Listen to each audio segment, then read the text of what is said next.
Жуткие новости с исчезновением уже второго древнего клана заставили всех забеспокоиться. Клан Ши постигла та же участь, что и клан Лин, а они уж совсем не слабаки.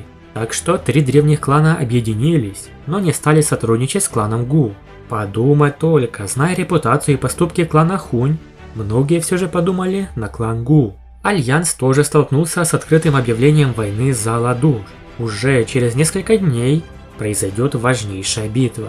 Ну а Сяо Янь тем временем прорвался к 5-й звезде Святого, получил мощного союзника, маленькую Юи, Дух Огня. Кстати, некоторые спрашивали в комментариях, неужели Сяо Янь теперь не сможет сам использовать Небесное Пламя и создавать огненные техники? На самом деле это ему и не нужно. Лишь подумав о чем-то, маленькая Юи моментально сделает лотос или применит нужную технику. В целом это даже лучше. Сяо Яню не придется тратить ни времени, ни сил на это. Он может спокойно сражаться, и в нужный момент маленькая Юи такая 10 лотосов приготовит. Как говорится в оригинале, теперь это незаменимый помощник Сяо Янь. Помимо Сяо Яня, кстати, Сяо Исянь продвинулась в класс Святого. Ее прорыв показали в серии. А также Цин Линь достигла уровня Доушен, хотя этого и не показали.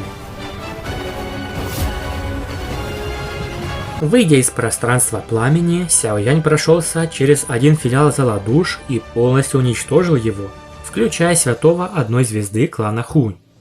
А по прибытии в павильон все были очень рады, особенно Сяо-Сяо. Не уверен, покажут ли это в серии, но в оригинале Сяо Янь несколько дней провел в кругу семьи и друзей. Битва с залом душ, точнее послание о сражении пришло спустя неделю, наверное. Мы об этом подробно говорили в предыдущих видео на канале. Можете глянуть, если еще не смотрели. Итак, 10 святых Альянса встали напротив 7 святых зала душ. В этом сражении будет решаться, кто станет повелителем центральных равнин. После этого прекратятся мелкие стычки этих двух сторон, и проигравшая сторона с позором уйдет с равнин. Естественно, у каждого были тысячи экспертов, включая десятки и сотни почтенных воинов, предков. Однако вперед вышли сильнейшие, святые, именно они будут главной силой. Как же будет решаться победитель? 3 раунда.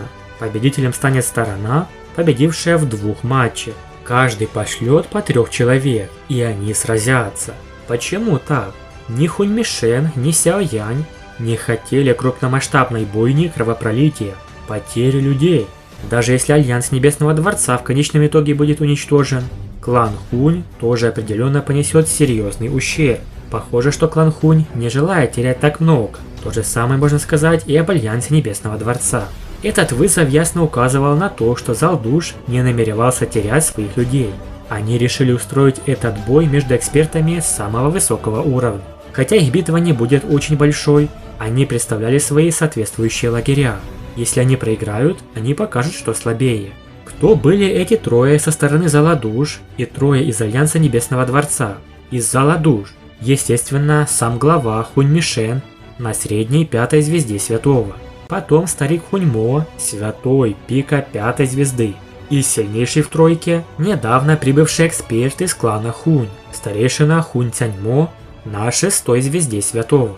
А из Альянса Сяо Янь, святой 5 звезд, Сяо Чень, святой 5 звезд, и предок башни Пилюль на 6-й звезде. Уже нетрудно догадаться, кто с кем будет сражаться. А насчет остальных из 10 святых Альянса, об этом есть отдельный ролик на канале Киномикс Донхуа. Ссылку оставлю в описании. После того, как старик Хуньмо шагнул вперед, любой человек ощутил, что вся гора задрожала, после чего он взревел и помчался в сторону Сяо Яня. В тот момент человеческая фигура шагнула и встала прямо перед Сяо Янем, небрежно топнув по земле. Клан Хунь по-прежнему остается таким же коварным, как и прежде. Сяо Чень безразлично взглянул на старика Хуньмо. Это был кровавый топор Сяо Чень. Лицо старика Хуньмо стало темным и холодным. Оба его глаза стали, как у ядовитой змеи. Он смотрел на Сяо Чень. Сяо Чень выглядел как свирепый волк. Глава зала душ и старик Хуньмо нахмурились. Они не смели даже немного недооценивать Сяо Ченя, тем более, что даже сам глава оказался побит им. После этого фигура с тростью в руке медленно как призрак появилась перед всеми. Сяо Янь серьезным выражением изучал его. Появление этого человека даже не поколебало пространство. Сила этого человека действительно ужасает. Сяо Янь и остальные рядом с ним переглянулись. Хунь Цяньмо. Сяо Чэнь узнал этого эксперта. Сердца группы Сяо Яня дрогнули, когда Сяо Чэнь произнес это имя. Клан Хунь действительно отправил этого старика. Хунь Цяньмо? Он все еще жив? Клан Хунь даже отправил его. Похоже, они полны решимости сегодня уничтожить Альянс, сказали некоторые из старшего поколения. Они четко осознавали, насколько пугающим был этот старик. Но Сяо Чэнь назвал его мусором, который когда-то в прошлом умолял о пощаде у главы клана Сяо, Сяо Сюань. В этот момент лицо Хунь Цяньмо слегка вздрогнуло. Он сказал, что в настоящее время клан Хунь все еще стоит на вершине континента. Чего не скажешь о клане Сяо. После этих слов жесткое выражение возникло на лице Сяо Чэня. Его тело вспыхнуло и появилось перед Хунь Цяньмо. Его кровавый топор прорезал небо и яростно ударил, но костяная рука сжалась в кулак. Хунь Цяньмо голым кулаком отразил удар. Да, к сожалению, Сяо Чэнь был в ловушке иллюзии демонического пламени в течение 1000 лет. Его прогресс, естественно, уступал обычным тренировкам Хунь Цяньмо.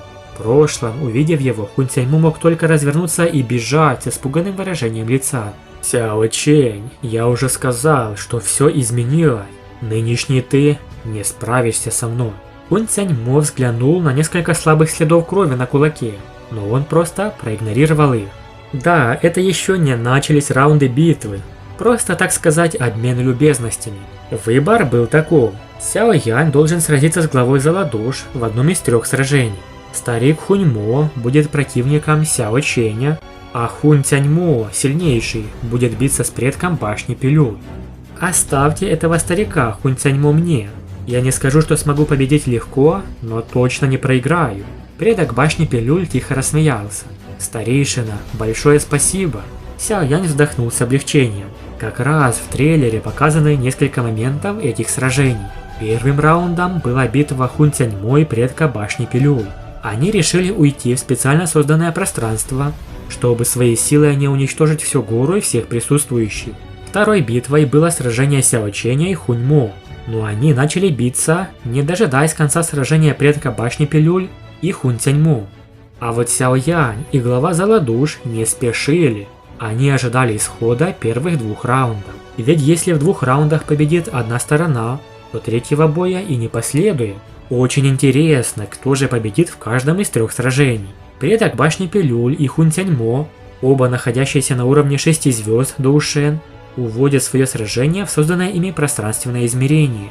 Это сделано, чтобы не разрушить окружающий мир. Но даже через барьер наружу прорывается ужасающее энергетическое колебание. Для всех присутствующих это редчайшая возможность наблюдать битву высшего уровня, которая демонстрирует силу, способную уничтожать миры. Пока их бой разворачивается в отдельном пространстве, Сяо Чэнь и Хунь Мо начинают напряженное противостояние.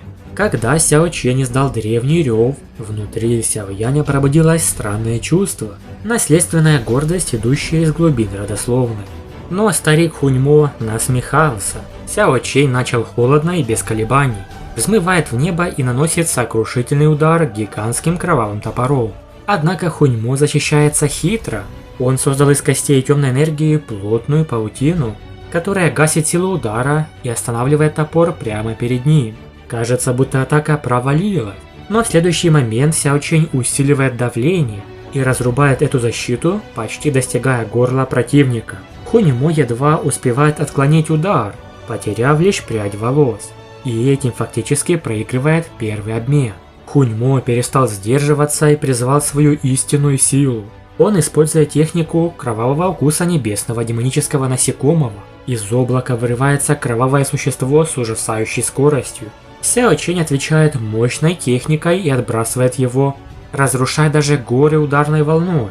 Но существо оказалось живучим. Когда оно стабилизируется, становится видно его истинную форму. Это отвратительная кровавая жаба, покрытая выступами в виде человеческих лиц. Это проклятие жабьей души. Существо, созданное из слияния множества душ, которые пожирали друг друга. Она обладает разумом, но движима только жаждой убийства. Бой резко усложняется. Хунь Мо действует коварно.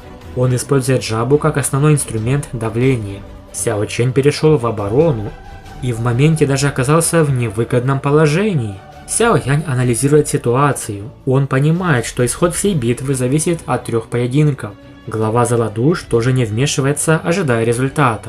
Если клан Хунь выиграет 2 боя, 3-й станет бессмысленным. Пока Сяо Чэнь и старик Хунь Мо проводили жестокий интенсивный бой, внезапно прозвучал шокирующий громоподобный взрыв. Этот взрыв сразу привлек внимание всех. Многие увидели, что жестокая битва посреди пространства затихла, и из него вылетели 2 фигуры. Оба отступили на 100 шагов друг от друга, прежде чем медленно сумели стабилизировать свои тела. Предок башни пилюль и Хун Тяньмо уже вышли. Каков был результат? Кто победил? Оба сказали: считайте это ничьей. Силы этих двух были примерно одинаковы. Можно было бы определить победителя, если бы они сражались до смерти, но каждый из них не желал доводить до такого исхода. Глава Золодуш и Сяо Янь были поражены, услышав эти слова.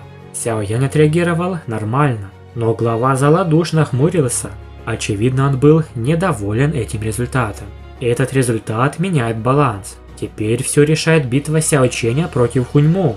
Глава Золодуш надеется на победу Хунь Мо, но даже Хун Тяньмо, оценив ситуацию, мрачно признает: победа вовсе не гарантирована. Чем закончится 2-й раунд? Рассмотрим в следующем ролике.